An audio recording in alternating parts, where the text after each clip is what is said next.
Hey y'all, it's Nancy the Handy Scandy. Welcome back for another crafty venture. Thanks for joining me today. As you can see on the screen, we're going to be making this sweet Hello Chickadee card using some simple ink blending and some die cutting, and we are just going to go ahead and jump right in. So I start out by stamping out the entire Hey Chickadee stamp set. I couldn't choose, I couldn't play favorites, had to have them all. And cherry blossoms have a very special place in my heart. So stamped them out, let them dry, blotted off any excess so it wouldn't smear, and then I just colored them up using my Arteza Everblends. And now for the die cutting. So just some pro tips, if you will. First thing I want to recommend, get yourself some snips. If you don't already have a pair of snips like this or something similar, let me encourage you to get some. They are a game changer. Now, even on the handle of my snips, it says to wear eye protection. So my next pro tip would be protect those eyes. So you can either snip down deep into your trash can like I typically do, or you can use a paper towel or a napkin, or even like a microfiber cloth that most of us have, things like that, and that will catch all those little bits. Because all those little bits of metal that hold your dies together can go shooting. They can shoot into your eyes, into your face, and they are metal, so they're sharp, and they have the potential, like if they're on the floor, you could step on them, etc. So you just want to be safe. You want to make sure that no one gets cut or hurt by those little bitty pieces.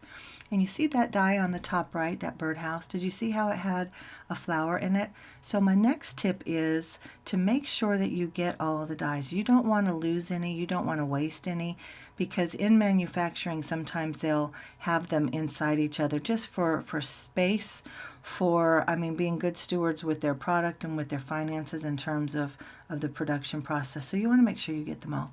Next pro tip, as you can see me fussy cutting this excess off, make sure that you tape your pieces down so that they don't shift in the die cutting machine. Unfortunately, both of my birdhouses did because I was really chintzy with my tape. But just make sure that you tape them down securely and you'll be fine. A lot of people are concerned about coloring first and then die cutting afterwards because they're afraid of that shift in the machine. But I tell you, in my experience, as long as you use enough tape to secure it, it's not going to shift. And luckily, mine didn't shift too much that it messed up my image, so I didn't have to restamp. But in the meantime, I have die cut out my Hello word and shadow die, and you can see how big and fun that is. I love that it's wonky. And then I also die cut out my background panel with the sprinkles frame dies, and all of these are new releases either this month in March or last month in February. So very easy, very simple, and I am being converted into a die cutter. For many years I only bought select dies and would just fussy cut the rest. I'm not being 100% converted, but I tell you guys, for this set, I am so glad that I have these dies, and I'm sure it's that way for many sets. I just haven't been introduced to them yet, so I wanted to share this with you, and I am so glad that I had these, and it made the process easy. I'd still be fussy cutting. So let's get to the ink blending, because you can see that's where I'm at already. So taking this panel that I have die cut out with that sprinkles frame, and I love the little scallop borders, by the way, and the little sprinkly dots around the edges.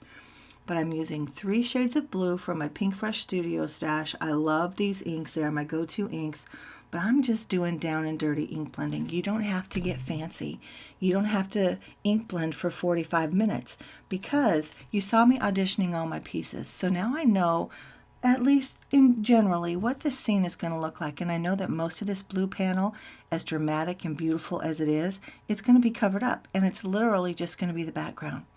So stress over the important things and don't stress so much over the little things. And I'd encourage you, don't stress at all, because it should be fun. But if you're going to stress over important things and not things like the background that you're only going to see a little bit. Now, don't get me wrong. You guys know I love to make some backgrounds. But again, I don't stress over those. I find them fun. And yeah, just know that you don't have to do perfection. You don't have to worry about perfection, because look at that panel. You can see that, the swirly marks from my brush. You can see that the colors aren't fully blended. But again, when it comes together, all those things are going to be hidden or camouflaged or just kind of out of sight, out of mind. Now this hello word die, guys, I die cut it out as you can see, and I love that the letters are individual, and I love that it's wonky and that they overlap, and I use 2 shades of yellow to get that gradient look, and they just glue down so easily. So back to this background panel, you can see that I just sprinkled with some water. I wanted some more texture and some more pattern back there. And here I have my Posca pen, and I'm doing some yellow sprinkles because the rule of threes, right? We had the yellow chickadees, now we have the yellow word, and I've added some yellow splatters to the background, so we have the yellow in 3 places, and it marries them all together, and it marries the card together. So earlier I had kind of auditioned my pieces, and now I know where they're going to go on stage, quote unquote. And I have almost all of my pieces mounted up on some double-sided foam tape. Now I don't show you guys that process just because it's tedious, and as always I want to be mindful and respectful of your time. So placing everything down, now like on this birdhouse where it's attached to the tree, I don't have foam tape on that part because it would be too bulky. So I have where it touches the tree, there's glue, and the glue adheres to the tree, and the rest of it is on foam tape and adheres to the background.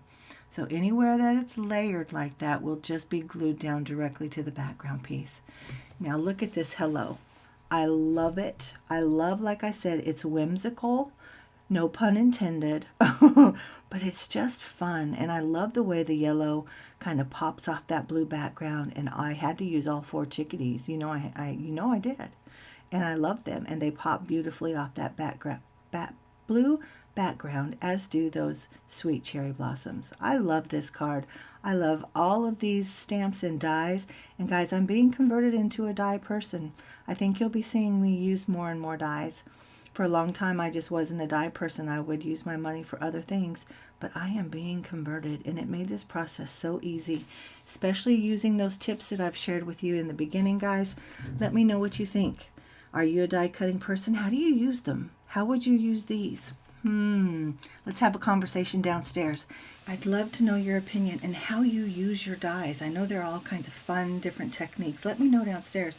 And what about ink blending? How do you feel about that? Let me know. Guys, if you're not already a subscriber, go ahead and hit that subscribe button and ring that bell so you're alerted every time I post a new video. If you liked the video, found it interesting or educational, I'd love it if you'd hit that like button as well. And as I said, I'll meet you downstairs in the comments. And until next time, I'm Nancy, the Handy Scandy, and I'm out. Mwah!